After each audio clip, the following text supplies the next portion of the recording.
Hey guys, oh my god. Okay, so the scenery might look a little bit different. I'm at my friend Meg's place visiting her. Oh, she did that picture.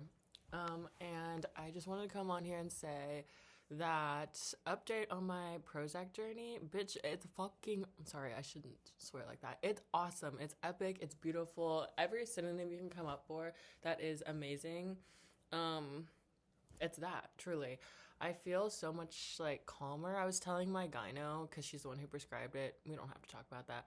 I was telling my gyno that I truly cannot believe that I didn't try it sooner, and I'm not gonna give myself any grief for it because I thought I could outdo it. You know, you always think that you're a little bit stronger. Not that there's anything weak about being on medication, but in my mind, I was like, you know what, I can just thug it out because I don't wanna like change any of my routine. Like I was essentially just too anxious to start my anxiety medication, which is ill and silly.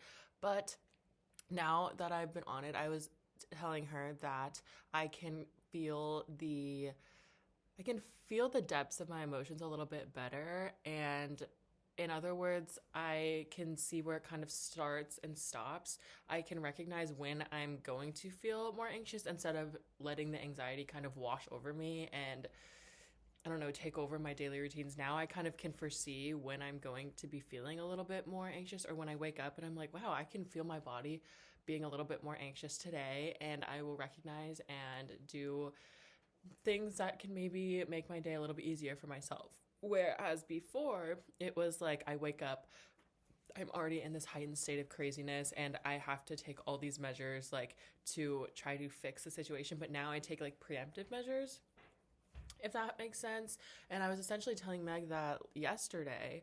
I it feels really good to like be able to turn off my brain in certain situations because I think before I wasn't able to at all, and now since being on Prozac, I've been able to do that more frequently. So like this is a silly example, but essentially when I was folding her laundry, I was like, she was like, "Oh, can you fold my laundry?" I was like, "Yeah, totally." Like I folded people's laundry, whatever. It wasn't a big ask.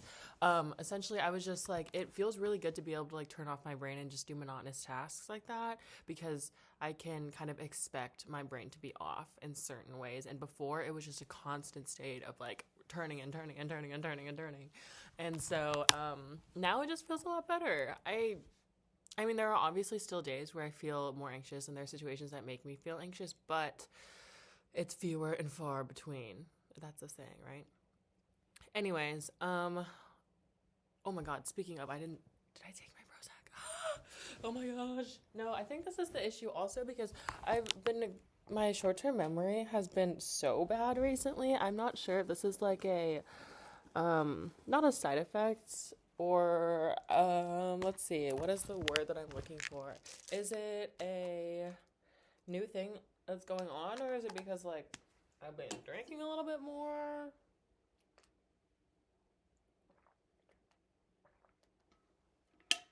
Sorry. Another big development with Prozac is that it helps me take pills. Crazy because I used to not be able to take pills at all. I used to just have to cut them up into silly little like squares or just grind them up into like a fine powder and take them. But now, sorry, I'm like moving all around. But now, I'm such a boss at it. I'm so good. I'm the best pill taker ever. Yay. Because a really embarrassing story was when I was getting my IUD and they had to give me another round of like Tylenol or whatever because I was freaking out. And I looked at them dead in the eye and I was like, I can't take this. And they were like, what? What do you mean? Like, you don't want to? I was like, no, I actually can't because I'm horrible at swallowing pills. So now I'm a lot better. Woo! I'm so much better. There's so many things. Um, Other things that have been kind of like going on. I'm on spring break right now, which is super exciting in Chicago, about to get to New York.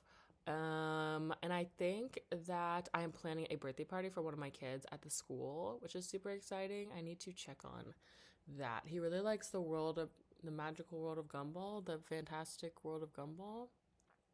I'm not sure. My lip is peeling. My lip is peeling bad. Okay, sorry. I got distracted. Yeah, so I'm gonna be doing that soon, which is exciting. I was also reading a lot more on Substack about how you want to be able to like communicate all your depth and all of your emotions and all of the things that you're feeling, but the only way to practice that is to talk about it. And so here I am again talking about it because I feel like I haven't done that in a while, and sometimes I feel that my oration, my oral skills, not in that way, are slipping away from me because I really love being an observer. I really enjoy talking um, to my close friends, but also I think I enjoy listening more to close friends and also listening more with strangers. And so I think I find myself kind of taking that like subtle role like behind the scenes because I do like asking a lot of questions, but I think sometimes it's good for me to practice explaining things, and there's a lot of importance in storytelling specifically. So sometimes when I listen to my other friends tell a story, I'm like, wow, that was so perfectly put together. I wish I was like able to describe and convey the emotions in the story, like the sequential nature of the story, along with just like lessons learned. And that's something that I help kids with, surprisingly, ironically enough. Like they watch a video and then they're able to tell the story back using like descriptive terms that are age appropriate and all these things. And I wish I had that. And maybe I need to go to speech therapy for that at my age, at my grand age of 23.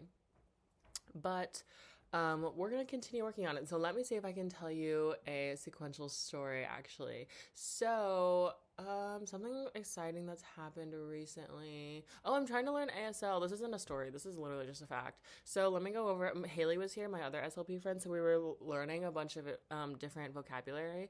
And I think it's super interesting because when I teach all these autistic kids about different vocabulary and helping them communicate, I'm like, oh my God, they should be able to do it. Like, they should just be able to press the button and communicate. But then when I try to learn ASL, I'm like, holy crap, this is more difficult than I thought it would be. So this is something you have to practice every day. Every day. So here I am practicing it. Okay, so this is stop. This is go. This is please. This is eat, drink, get up in the morning. This is dream, mom, dad, grandmother, grandfather. What else? God. Oh, this is shit. Shut. This is shit. This is now. Today. This is word. So like ASL word of today would be school. I go to school with, I don't know what with is, with my friends. Yay! Oh my gosh, wait, that was really good. I go to school with my mom and we drink and eat. I don't know what apples is. I don't know any food actually. APPLES. Yay! Woo! Another thing that I've been trying to do is maybe like trying to learn songs with ASL, but that's a little bit more difficult. And I know the best way to practice ASL is to get involved in the deaf culture and the deaf community and like actually learn from specifically deaf people, which is super important. But I don't have any deaf friends and I don't know how to do. I need to like look up more and research more on how to access like different resources to help me learn ASL.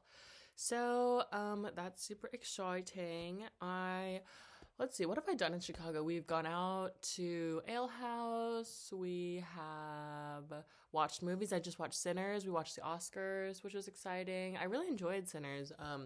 So Meg was telling me that Sinners is essentially the genre is like mystical realism, I think. And the book that we read in high school was by Toni Morrison was Beloved, and that's also mystical realism. So I thought that was an interesting like way to join the topics together and kind of like see parallels through each other. Not that I could tell you any of those parallels, but just that they exist. I'm really excited to go to New York to see my friends. I'm going to go to a lot of museums. I hope I'm going to go to the Met again. I just enjoy how large and expansive it is, and it just has everything you could possibly imagine. Like, when I went there last time, it was, I probably covered like 2% of it. Something I really enjoyed from the Met were the period piece rooms. So, like, the French rooms, and they imported a bunch of the furniture and the wallpaper. Obviously, a lot of it is imported. I don't know why I said that, but it was really, really beautiful. I think the way that they just designed designed furniture, and they put so much like intention behind it. Now it's just kind of like built to be functional. Not even functional now, because a lot of things aren't even built to last anymore.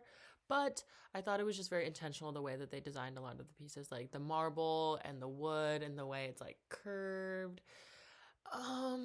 Yeah, I'm not doing a very good job describing this actually. Some other things that have been going on. I feel like what I really enjoy what Madeline RG does. Oh, hey Arnold. I really enjoy what Madeline RG does. So essentially, she has people submit questions and she tries to like answer them and go through her like thought process. So I feel like I might just steal that idea, but I don't really have people to ask me questions. So I was just gonna get some off Reddit, because that is everyone's major source of news these days. Let's just do a random one. Okay, I'm opening up Reddit. Don't be inappropriate. Serious people. Okay, wait. People who leave or have left comments on adult videos or pictures online. Why? Wait, this is interesting. I do need to know why.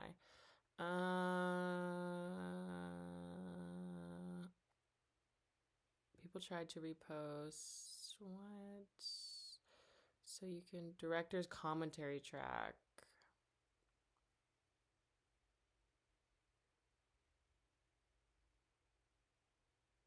Oh my god, these are just no, these are bad. I want to do this. Okay, r/advice. I need the TLDR of all these. Like, I don't want to go through. This is horrible. Maybe I should have prepared a little bit better.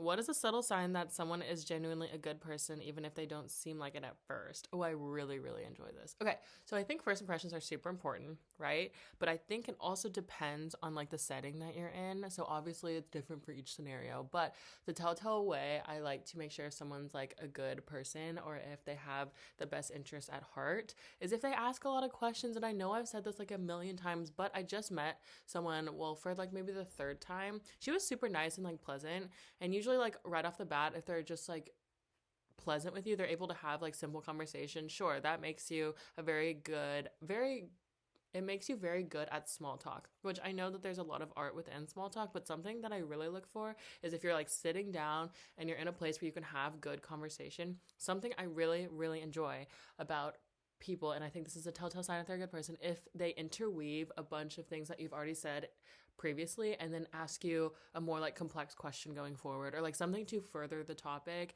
or like understand like this is the surface layer of a topic. Like, let's say you like strawberries, whatever.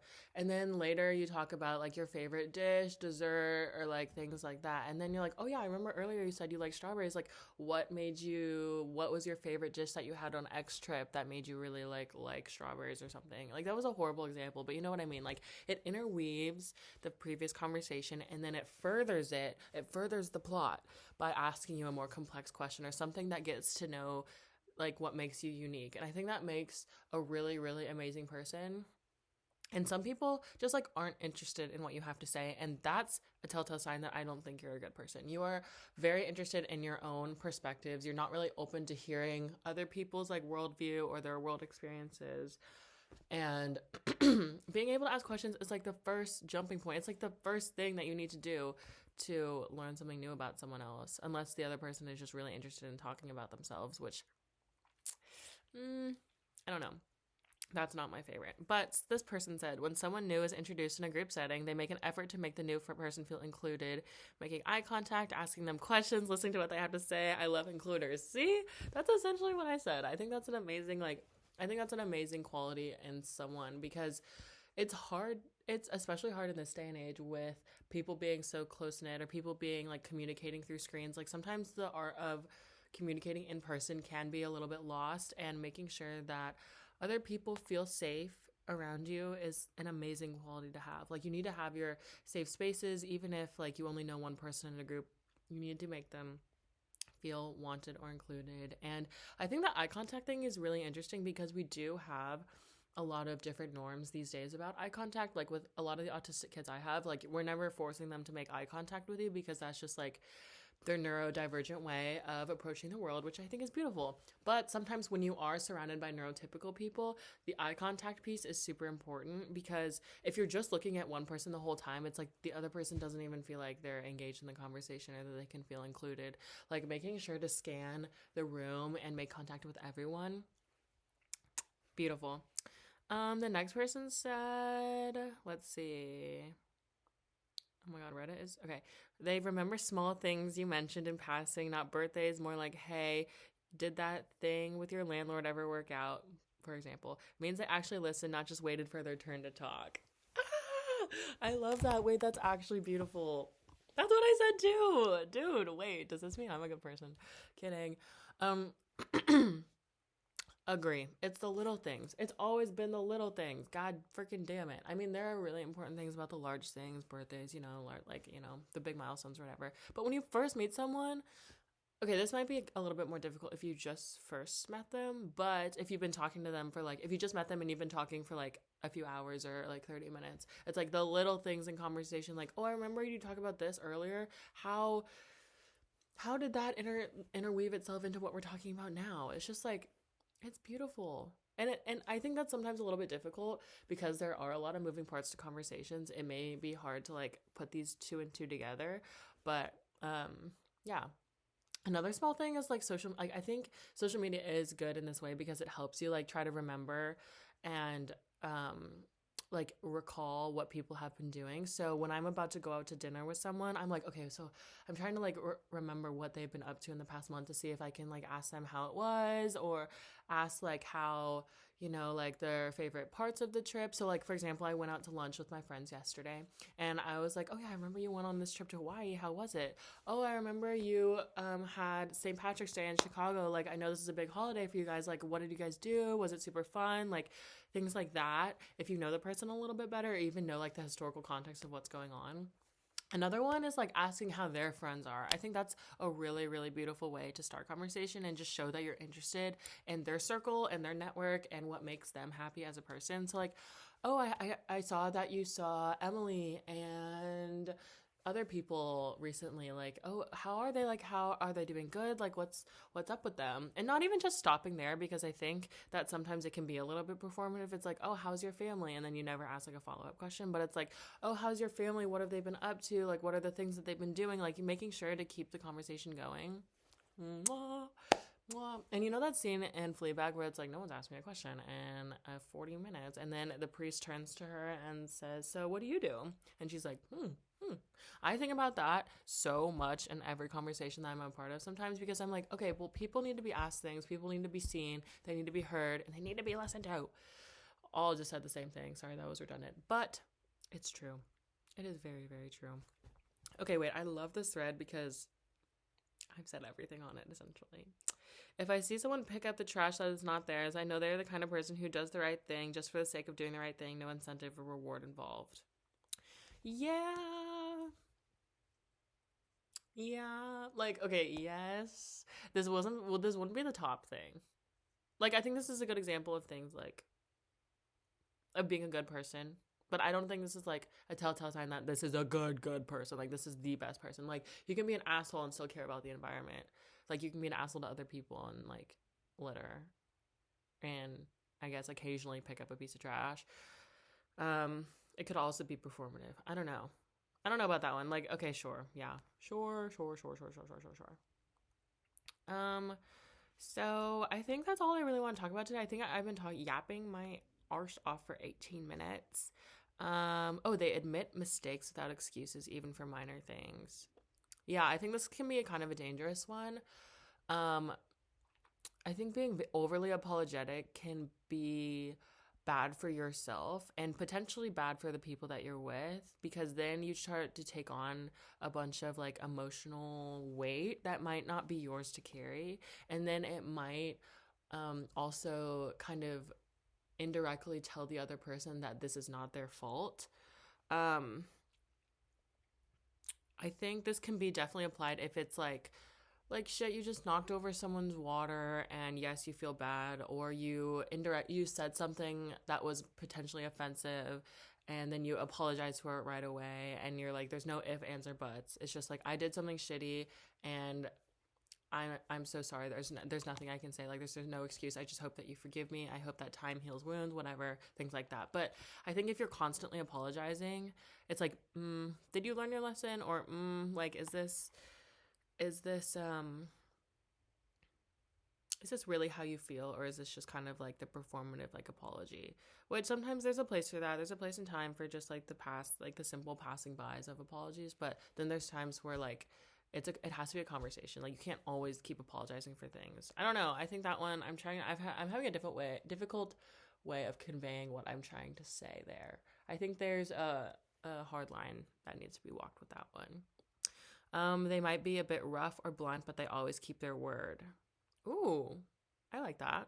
I'm not very good with blunt people. I'm not very good with people who are overly honest, because I am a very sensitive person. I was born into this world very sensitive, and I think that criticism needs to be dolled up a little bit for me, because I can take it, but sometimes I really, really cannot. Like, I can take it from strangers, sure, like, oh, like, you're very blah, blah, blah. I'm like, okay, well, you don't really know me. But if I get criticism from my close friends, I'm like, holy shit, they know me better than anyone else. They know me better than I know myself sometimes.